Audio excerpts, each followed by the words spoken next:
Mga idol, meron tayo dito ng Sniper 155, no? Ang problema nito mga master is nagmana yung kanyang bull race. Ayan. Diba? Itong may tama sa kanya yung kanyang bull race. Talagang ayan, mga lubog-lubog. Hindi ma-focus eh. Kaya pinalatan natin siya ng bull race kasi pumapalag yung manibela niya. Then i-re-repack din natin yung itutuno natin yung shock niya. Ayan.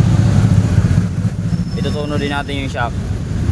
Kaya naglalagay tayo ng mga cable tie mga master para malaman natin yung malaman natin kung hanggang saan yung laro niya. Kung pantay ba sila maglaro o lamang yung isa.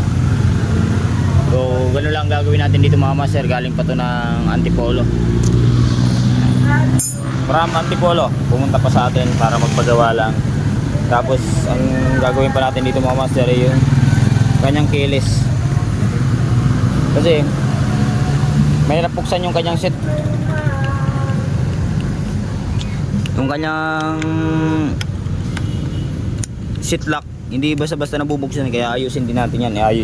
Kasi mabilis lang yan. So yun mga master, gawin ko muna to. Yung sniper ni boss, hindi na nabubuksan yung seat lock, yung upuan. So anong nangyari sa kilis niya, isa yan durog-durog. So gagawa natin to ng panibago. Ito yung gagawin natin. Yan, galing siya dito sa crankcase na mga pinaglumaan. So gawin ko muna to. Durog, bubuhin natin yan, gagayahin natin yan. Master, natapos na natin tong sniper na hindi mabuksan yung kanyang set, yung upuan. Kasi yun nga, nadurog-durog. Pero ngayon okay na mga master. Yan. Yan. Pagana na, may nabubuksan na rin yung kanyang seat. Diba? Okay na, napipindot na yan.